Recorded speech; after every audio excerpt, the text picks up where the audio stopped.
I wonder what you would do if you had the power to dream at night any dream you wanted to dream. And you would, of course, be able to alter your time sense and slip, say, 75 years of subjective time into 8 hours of sleep. You would, I suppose, start out by fulfilling all your wishes. You could design for yourself what would be the most ecstatic life. Love affairs, banquets, dancing girls, wonderful journeys, gardens, music beyond belief. And then after a couple of months of this sort of thing at 75 years a night, you would be getting a little taste for something different. And you would move over to an adventurous dimension where there were sudden dangers involved and the thrill of dealing with dangers. And you could rescue princesses from dragons and go on dangerous journeys, make wonderful explosions and blow them up, eventually get into contest with enemies. And after you've done that for some time, you'd think up a new wrinkle to forget that you were dreaming, so that you would think it was all for real, and to be anxious about it. And then, because it'd be so great when you woke up, and then you'd say, well, like children who dare each other on things, how far out could you get? What could you take? What dimension of being lost, of abandonment of your power, what dimension of that could you stand? You could ask yourself this because you know you'd eventually wake up. And after you'd gone on doing this, you see, for some time, you would suddenly find yourselves sitting around in this room with all your personal involvements, problems, etc., talking with me. How do you know that's not what you're doing? Could be. Because after all, what would you do if you were God? If you were what there is, the self. In the Upanishads, the basic texts of Hinduism, one of them starts out saying, in the beginning was the self. And looking around, it said, I am. And thus it is that everyone to this day, when asked who is there, says it is I, and thereafter gives whatever particular name he may have. For if you were God, and in this sense that you knew everything, and you were completely transparent to yourself through and through, you would be bored.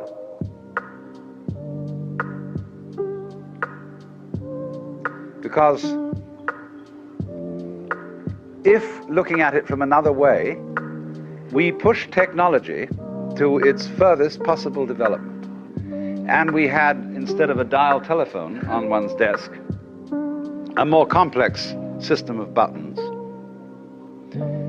and one touch beep would give you anything you wanted.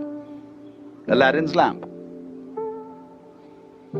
You would eventually have to introduce a button labeled surprise. Because all perfectly known futures, as I pointed out, are past. They have happened, virtually. It is only the true future is a surprise. So if you were God, you would say to yourself, man, get lost.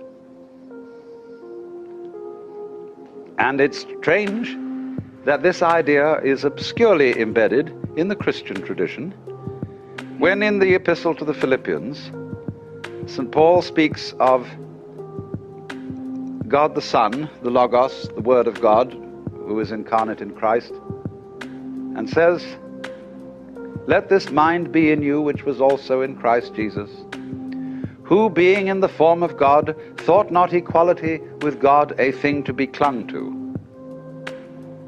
but made himself of no reputation, and humbled himself, and was found in fashion as a man, and became obedient to death." Same idea. Same idea as the idea of the dream. You get that very far out dream of getting as extreme as you can get. And so this then is the basis of the Hindu view of the universe and of man. The Hindu looks upon the universe as a drama. The Westerner, of course, looks upon the universe as a construct, as something made. And it is not therefore insignificant that Jesus was the son of a carpenter.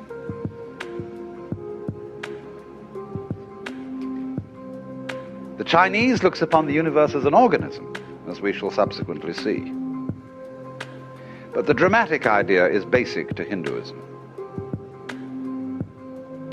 Now, you can speak about Hinduism on two levels at least. One I will call the metaphysical level, and the other the mythological level. If you speak on the metaphysical level, you can speak only in negative language. You can say what the divine, the ultimate reality, is not. If you speak on the mythological level, you may speak of what the divine is like.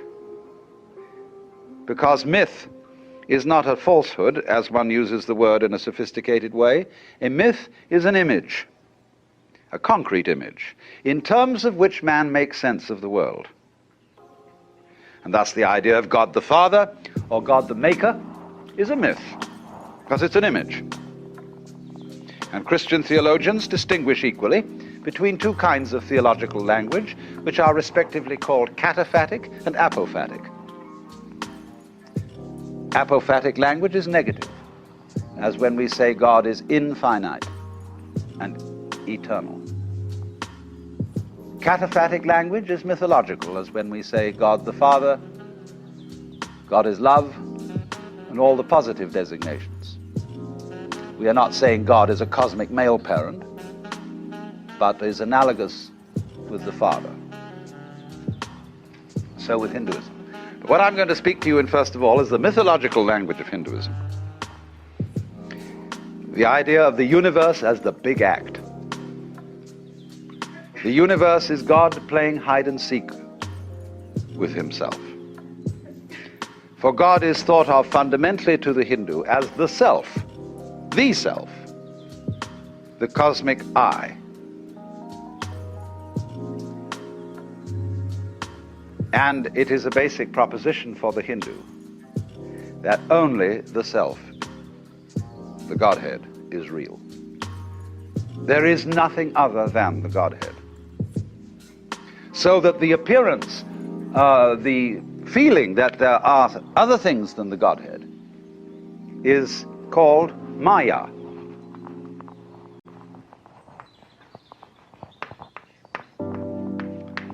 Maya. We ordinarily translate that word illusion. But you must be careful about the word illusion. Illusion is related to the Latin ludere.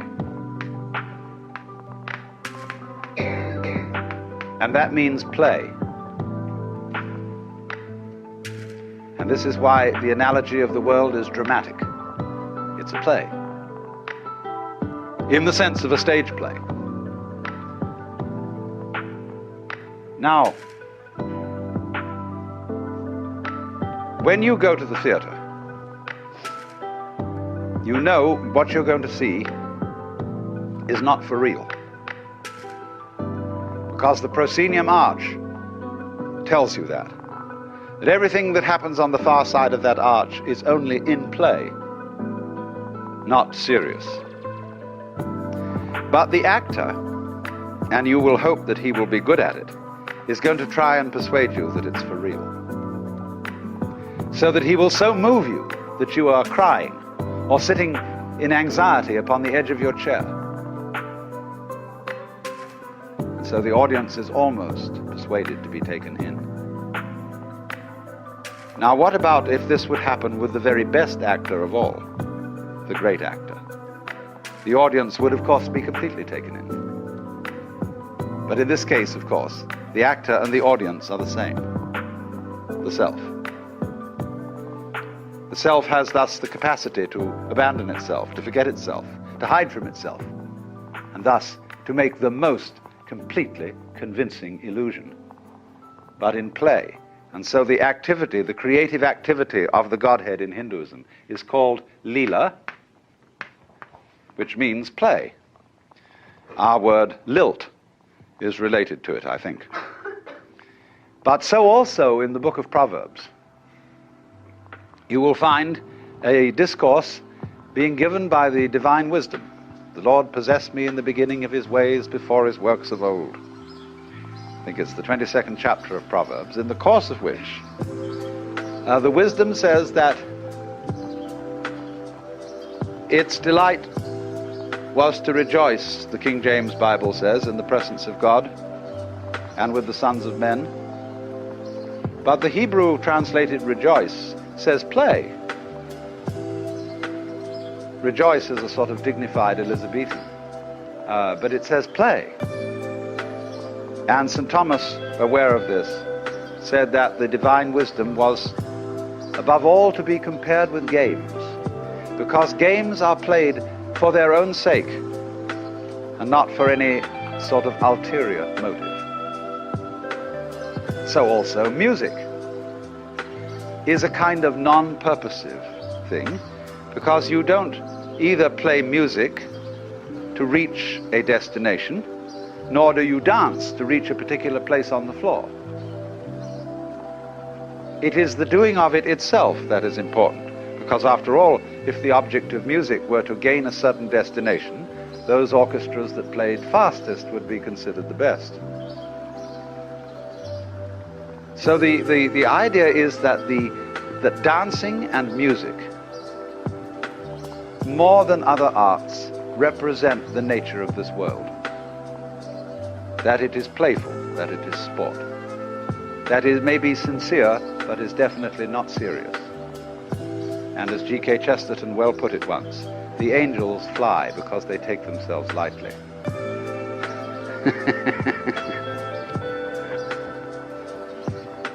How much more so the Lord of the angels?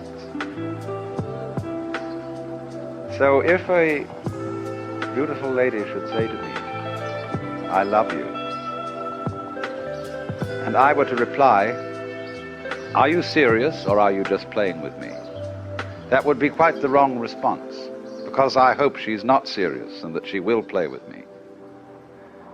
I should say, are you sincere or are you just toying with me? Because you see, the word play has many different senses.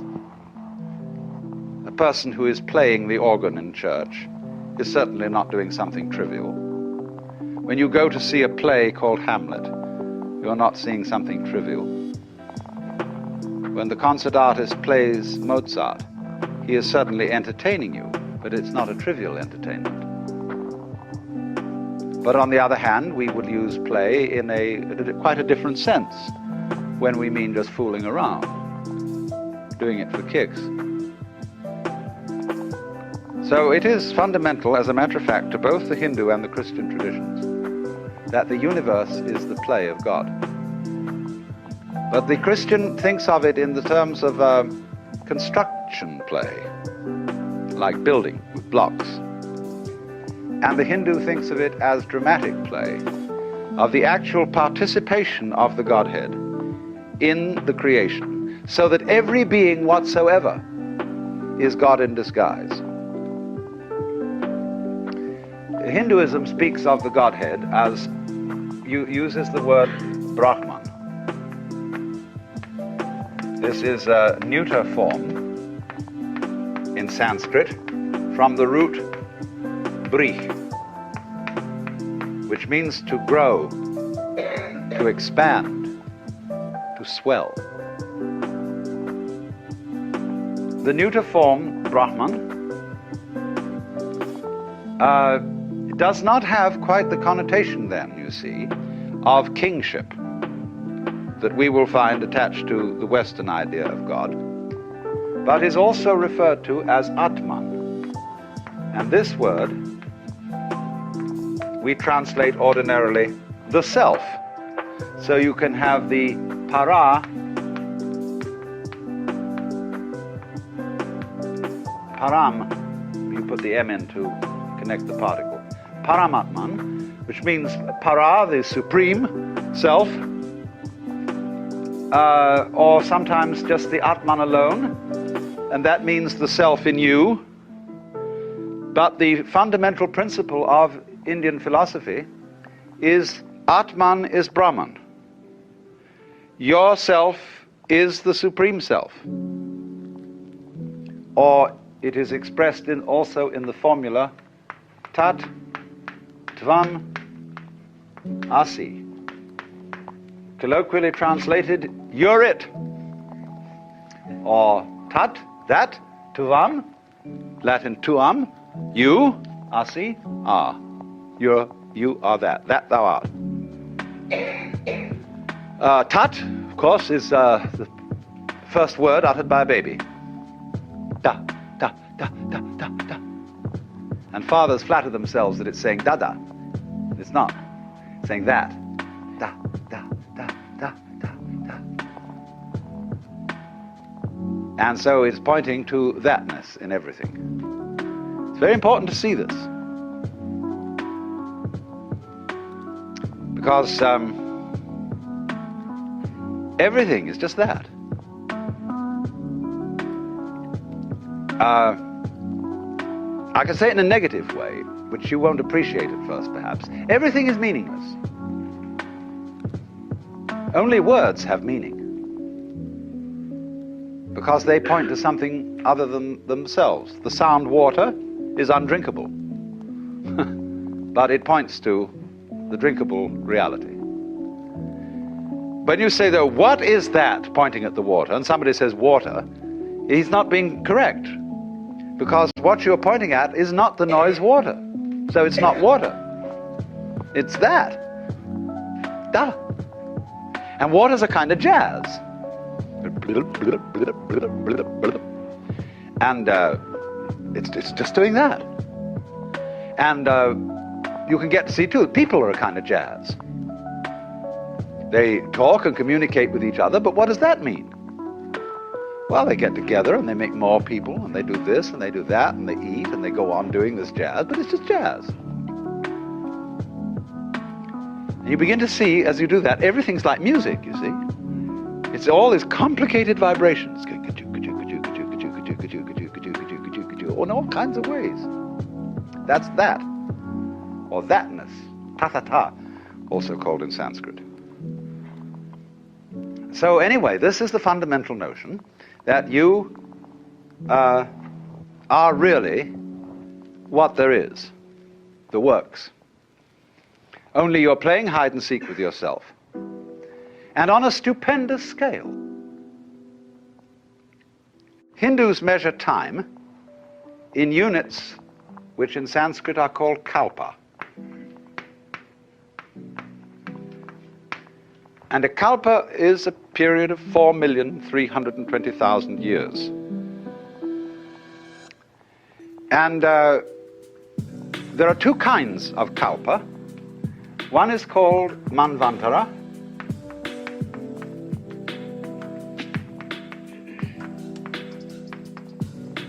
and the other is called pralaya.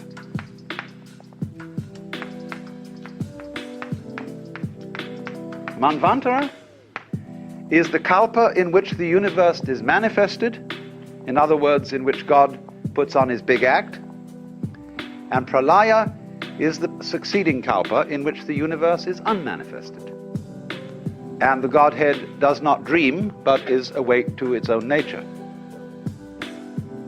These are called, respectively, the days and the nights of the Brahman, and this goes on forever and ever and ever and ever.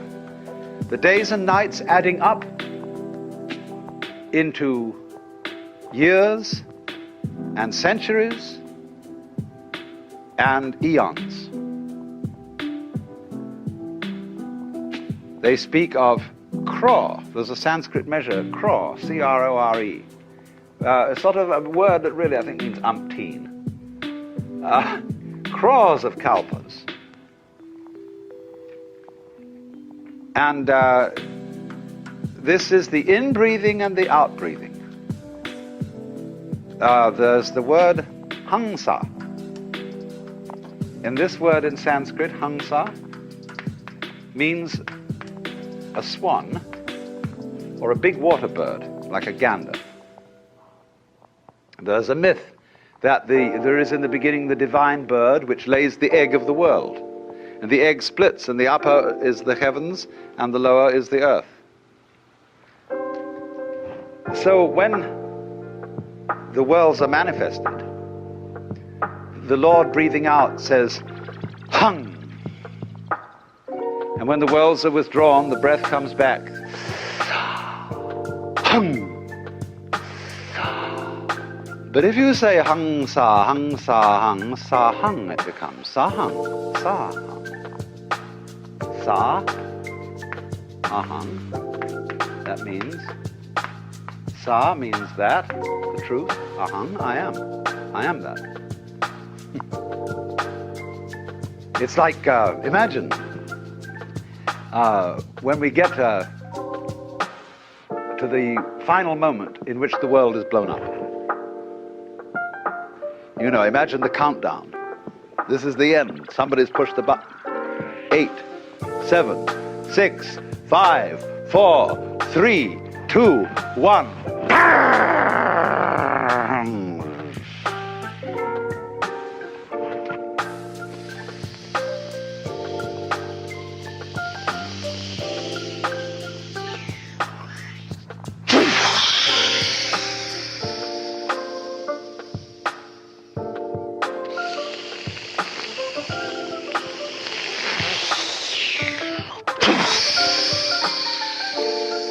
What are you listening to?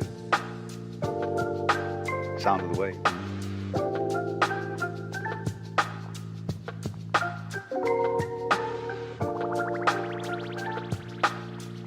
And you can sit and listen to the little waves on the seashore. And you get back here into this kind of thinking, and you're hearing the ocean of the universe going.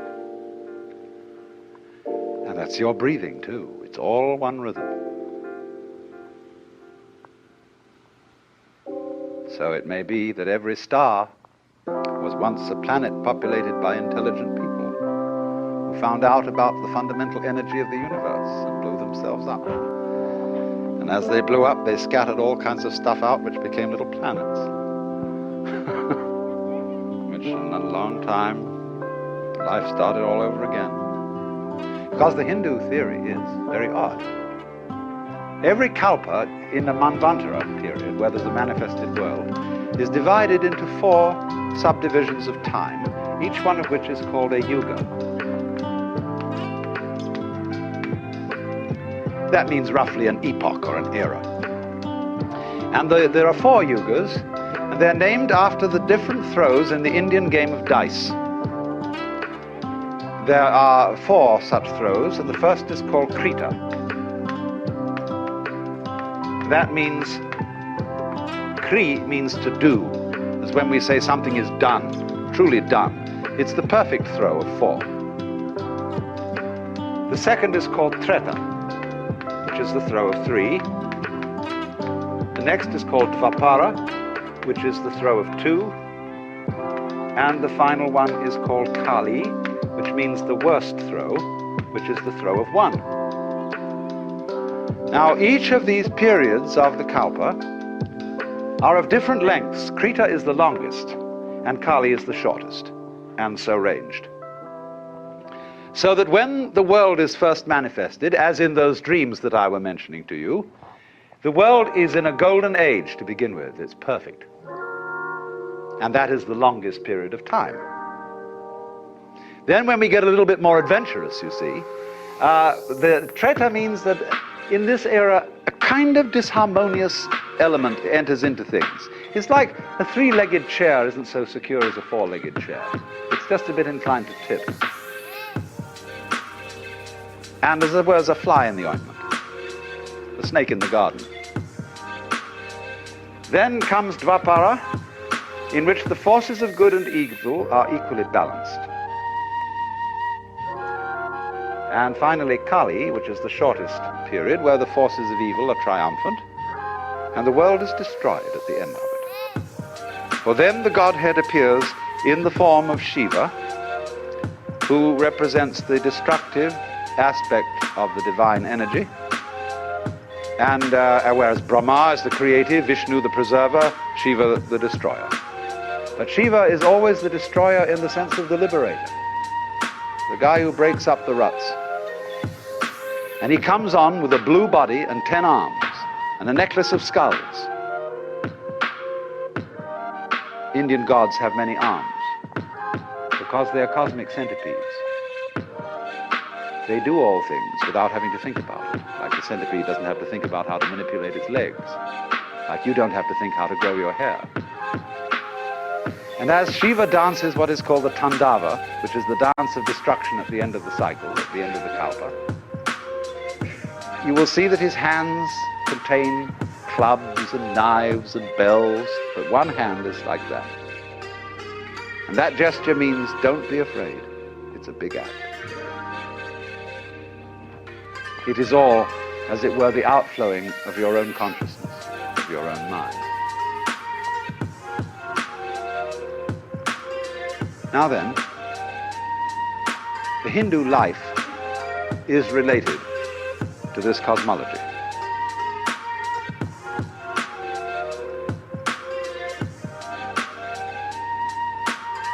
And the objective of life is, of course, in the end, to wake up from the dream when you've had enough. And so the dreaming process is called sometimes samsara.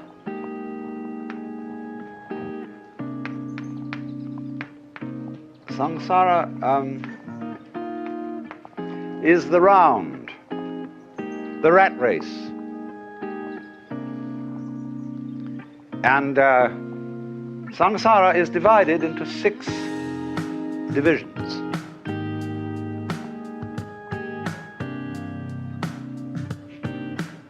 I better draw a map, I think. This is common, you see, cosmology to both the Hindus and the Buddhists. This is the world of the Deva. And this is the same root from which we get both divine and devil. But Deva means angel. The highest and most successful beings in the universe. And so opposite, this is the world of Naraka, who are the most unsuccessful. These are the purgatorial worlds of extreme suffering. This is the world of Ashura. They are also angels, but they're angry angels, representing the wrath potential of energy. This is the world of animals.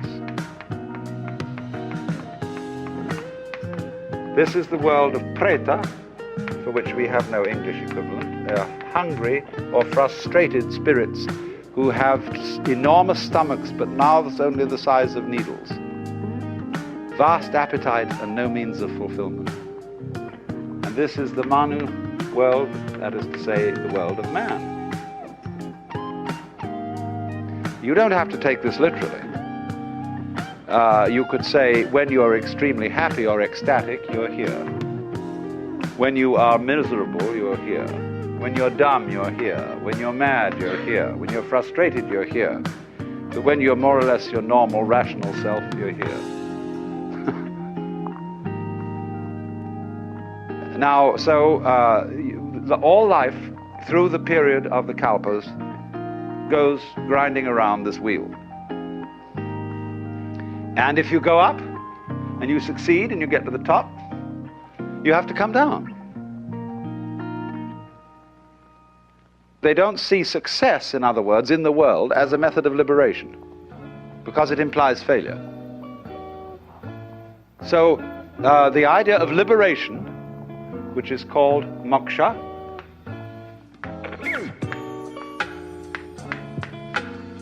is the ideal of Hindu life. Wake up, it's a dream.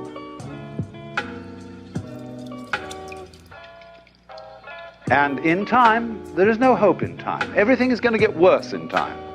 Because, as you know, it does. We all fall apart in the end.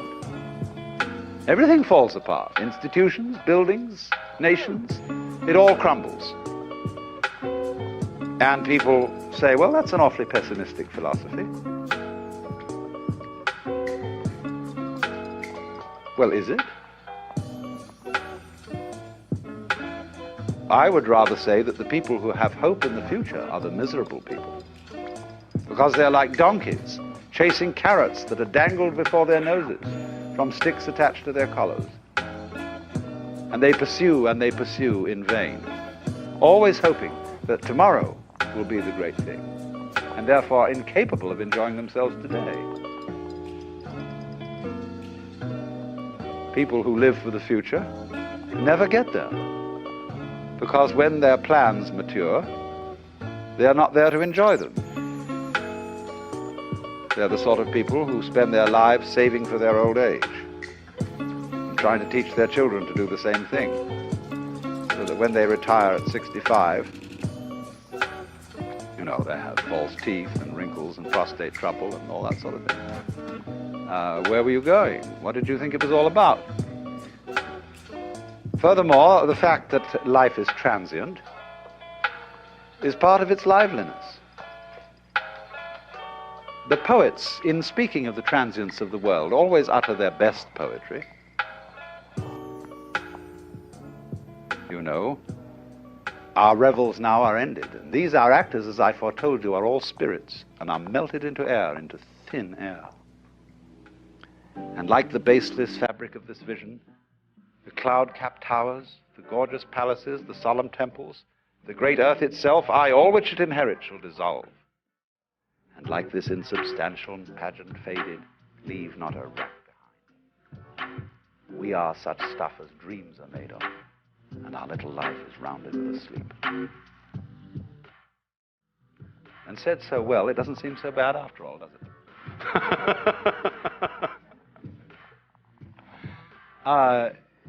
You see, there's always in the poetry of evanescence a kind of funny nostalgia.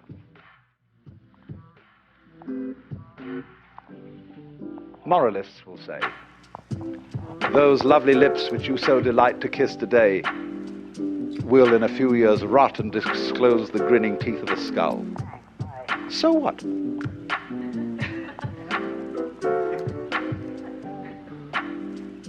The skull says, lying in the grass, chattering finch and waterfly are not merrier than I.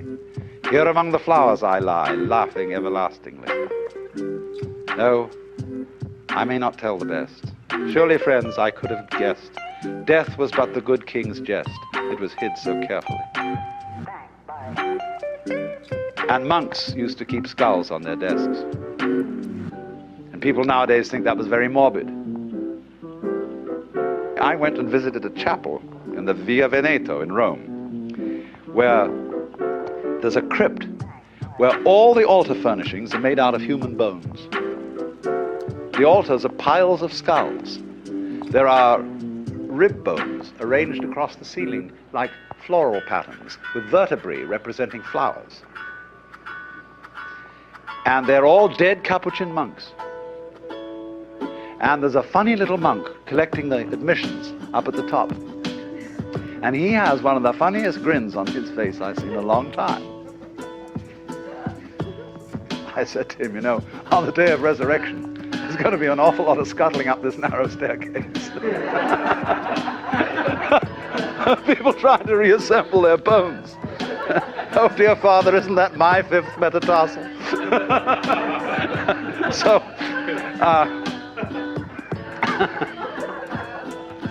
the whole idea, you see, is that everything's falling apart. So don't try and stop it. When you're falling off a precipice, it doesn't do you any good to hang on to a rock that's falling with you. See? But everything is doing that. And so again, this is another case of our completely wasting our energy in trying to prevent the world from falling apart. Don't do it. And then you'll be able to do something interesting with the free energy. So that's moksha. Because when the Hindu says everything is unreal, the Westerner reacts and says, no, you can't treat life as a dream. It's serious, it's real, it's for real. Well, what do you mean by that? Well, how real do you want it to be?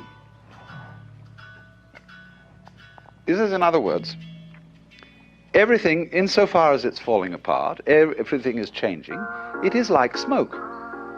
And we all feel that smoke has a lesser degree of reality than wood. It's an image of the evanescent, of the ghostly.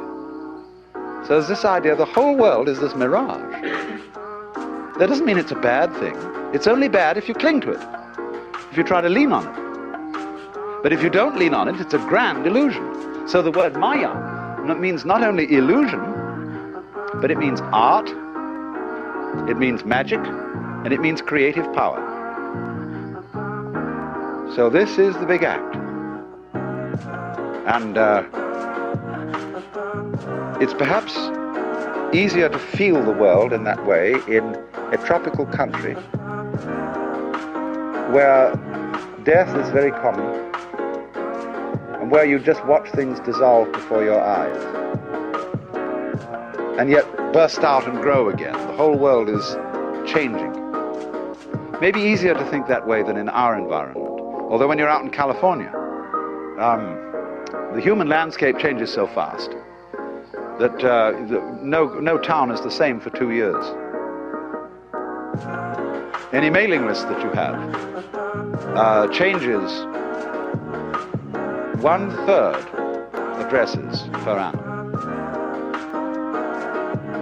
Nothing stays put. The hills are shadows and they flow from form to form and nothing stands. Now, this, you see, is not a pessimistic attitude, therefore, at all. To be able to realize that this world is simply a dream, a dancing play of smoke. Fascinating, yes, but don't lean on it. Life is a bridge, says one of the Hindu sayings. Pass over it, but build no house upon it. And so immediately you see that. This is responsible for the enormous gaiety of certain Hindu sages. This is a thing that often puzzles Westerners. The element of, they expected anybody who's an ascetic or a sage or something to be rather miserable, with a glum face. But on the contrary, you take this character who's going around these days, 𝗵𝗍 Mahesh, he's always laughing. Because he sees through it. He looks on every side, and there is the face of the beloved, of the divinity, in everybody, in every direction, in everything, playing at being you. And you can look down into a person's eyes, way, way in, and you see the self, the eternal divine. And what is so funny, when it puts on an expression saying, what, me?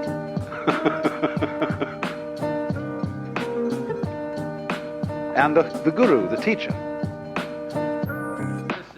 When people go to a guru, they get all sorts of funny ideas. They think, oh, he's looking right through me. He sees me through and through. He knows how awful I am. Reads my most secret thoughts. Because he has a funny look in his face. He isn't even interested in your secret thoughts.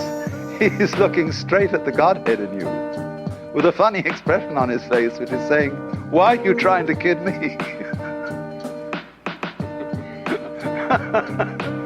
Come off it, Shiva, I know who you are. But therefore, you see, his role is to gently humor you into waking up as to your true nature. Now, of course, as I intimated earlier, the Hindu is therefore saying everybody is God. And this is why when a Hindu greets you, he does this. That is the act of puja, or worship to the Godhead in you. And our theologians get rather worried about that, because, you see, the two conceptions of God are different. Our conception is of the boss man, the king. Theirs is of the cosmic centipede with the many arms, who does not have to think how to make the world, or rather to act the world. That would be an insufferable nuisance. You may think it rather wonderful when St. Thomas tries to explain that God is fully aware of everything that happens, and in every detail is willing each single vibration of any mosquito's wing. But when you really begin to think about it, that approaches intellectual elephantiasis. God heard the embattled nation shout, "Gott strafe England and God save the king. God this, God that, and God the other thing. Good God," said God, "I've got my work cut out."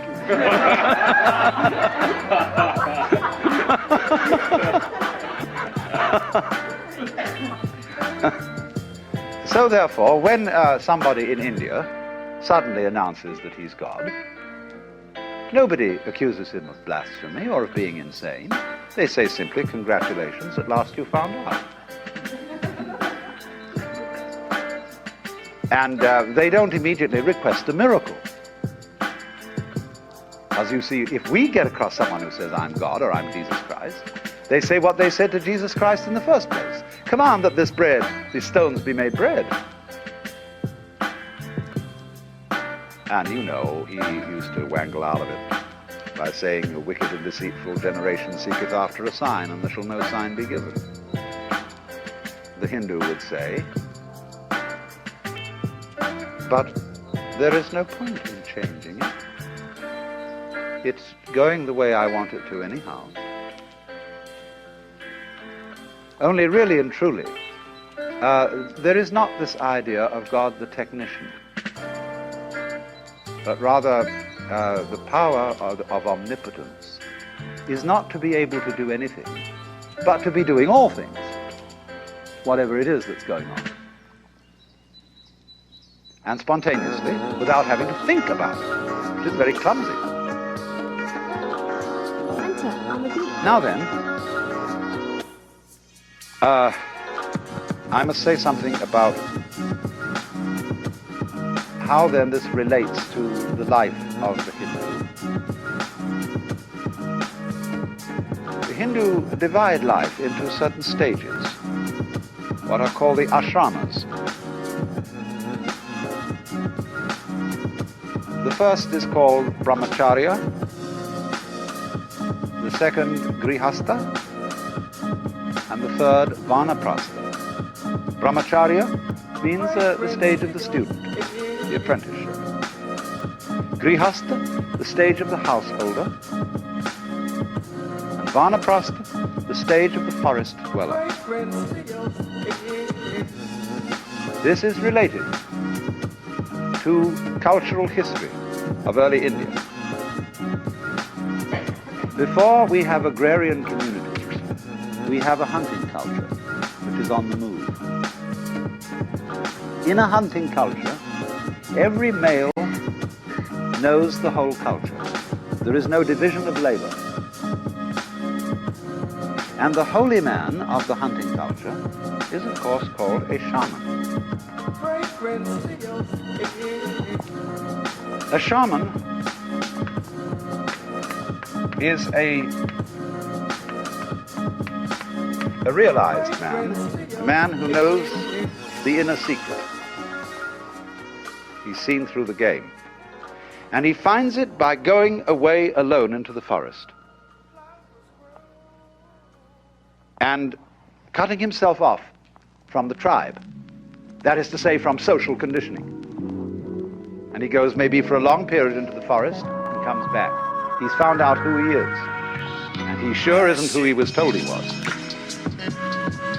But as hunting cultures settle into agrarian patterns of life, what do? They build a village. And around the village they set up a stockade, which is known as the pale. And the village is always, of course, standing at crossroads. And there you get in an agrarian society a division of labor. And the division of labor comprises four.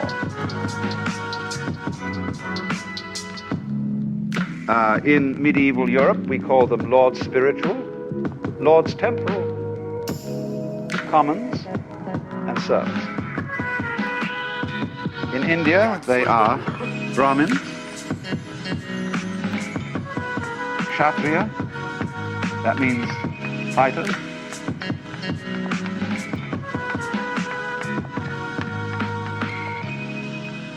Vaishya,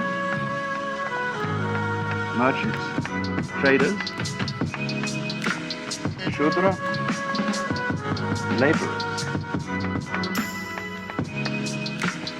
So you've got the priests, the warriors, the merchants, and the laborers. Division of labor. The four sections of town. And so the four basic castes. So when you are born into a caste, and your duty as a grihastha or householder is to fulfill your caste function and to bring up a family. When you've done that, you go back to the forest, back to the hunting culture, and you drop your role, and you become nobody. A shaman again. So a Hindu calls one who does this a shramana, which is of course the same word as shaman. And the Chinese call him a xiaman. Shaman. A shaman is an immortal. Why immortal? Because it's only the role that's mortal. The big front, the persona.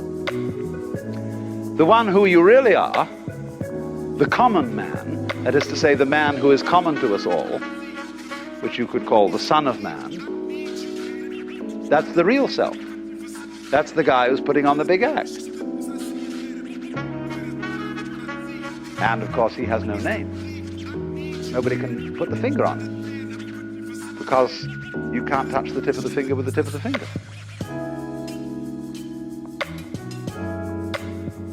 So that means in practice then, that when you hand over your vocation in life, which is called your swadharma, that means sva, that's the same as the Latin suus, one's own. Dharma means function.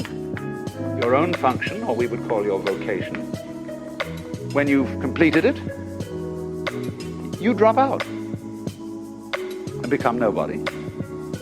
Because you're going to find out now who you really are. You're no longer Mr. 𝗹𝗶𝘀𝗁, who is a cloth salesman. You drop that name and you take on one of the names of God. Swami Brahmananda, Swami, bliss of Brahma. And you may go quite naked, like the Shivite holy men. No clothes. And they just go out and wander and don't make any provision for anything. They literally take no thought for the morrow, what you shall eat, what you shall drink, or wherewithal they shall be clothed. But you see people respect them. They say, yeah, we got to have those people up there, because they are doing what human being is ultimately supposed to do, and we shall do it in our turn. And so give them some food. Now, naturally, caste, holy men, and all that kind of thing can be exploited. Anything can be exploited and abused.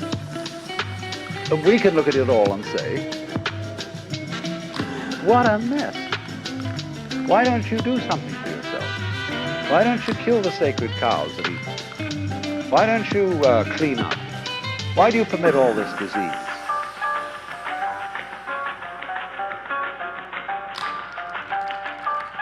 Just try and see something from another point of view for a change. I'm not saying that we should do what the Hindus do, but just look at it from another point of view. And they would smile at us and say, You really think it's as real as all that? Have you never experienced what's on the inside of this game? The trouble with you Westerners is you've never experienced this. You never got down to the root of reality. You don't know that state of consciousness. So you're frantically trying to patch everything up and pin it all together and screw the universe up so that it's fixed. You can never do it. All it is going wildly rushing around and creating trouble. Of course, Western-educated Hindus think the same way. They are now for rushing around and patching India up. And what's going to happen is they're going to arm all the millions of people in India. And they're going to create a lot of trouble in Asia one of these days when they become a powerful society. When you read Milton's Paradise Lost, long before Lucifer decided to rebel, the whole of heaven was armed. And he describes the legions of angels with their escutcheons and gonfalons and military deportment. Who was looking for trouble?